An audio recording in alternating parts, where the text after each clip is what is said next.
the Raven. Once upon a midnight dreary, while I pondered, weak and weary, over many a quaint and curious volume of forgotten lore, while I nodded, nearly napping, suddenly there came a tapping, as of someone gently rapping at my chamber door. "'Tis some visitor," I muttered, tapping at my chamber door. Only this and nothing more. Ah, distinctly I remember it was in the bleak December, and each separate dying ember wrought its ghost upon the floor. Eagerly I wished the morrow, vainly I had sought to borrow from my books surcease of sorrow, sorrow for the lost Lenore, for the rare and radiant maiden whom the angels name Lenore, nameless here forevermore. And the silken, sad, uncertain rustling of each purple curtain thrilled me, filled me with fantastic terrors never felt before, so that now, to still the beating of my heart, I stood repeating, "'Tis some visitor entreating entrance at my chamber door, some late visitor entreating entrance at my chamber door. This it is and nothing more." Presently my soul grew stronger, hesitating then no longer.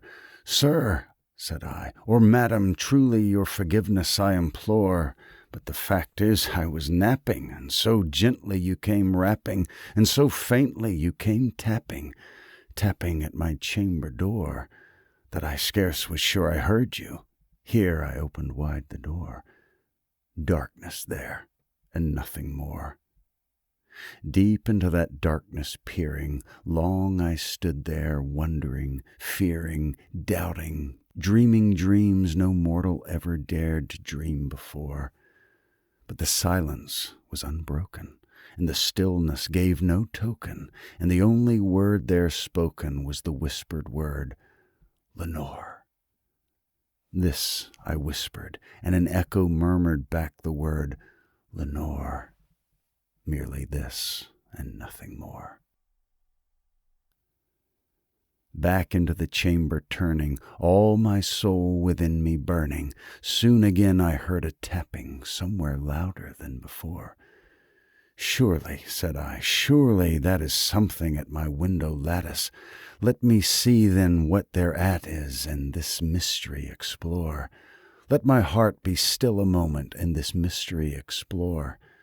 'Tis the wind and nothing more." Open here I flung the shutter, when with many a flirt and flutter in there stepped a stately raven of the saintly days of yore. Not the least obeisance made he, not a minute stopped or stayed he, but with mien of lord or lady perched above my chamber door, perched upon a bust of Pallas just above my chamber door, perched and sat, and nothing more.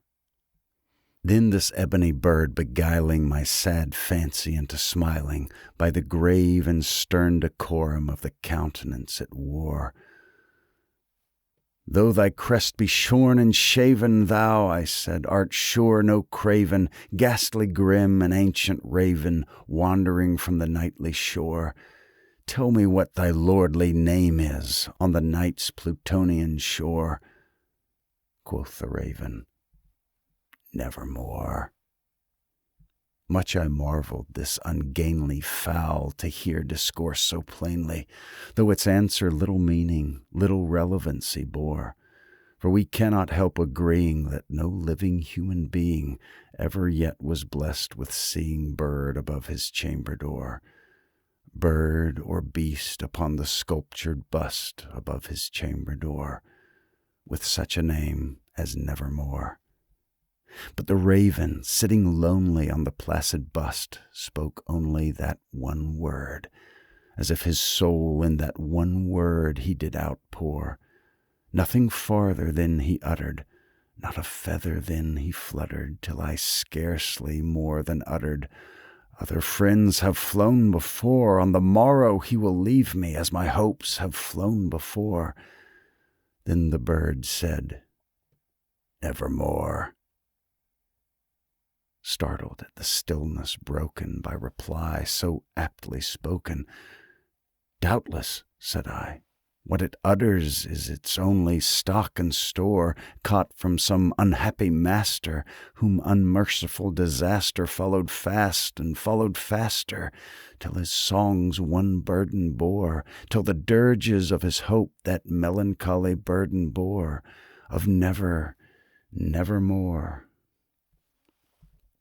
But the raven, still beguiling all my fancy into smiling, straight I wheeled a cushioned seat in front of bird and bust and door.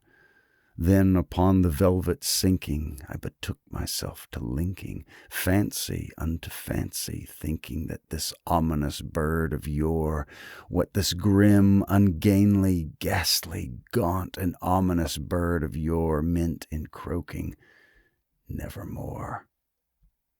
This I sat engaged in guessing, but no syllable expressing to the fowl whose fiery eyes now burned into my bosom's core.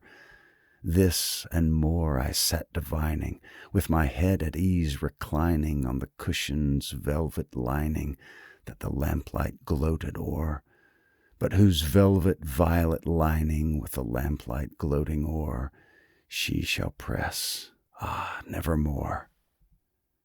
Then methought the air grew denser, perfumed from an unseen censer, swung by seraphim whose footfalls tinkled on the tufted floor.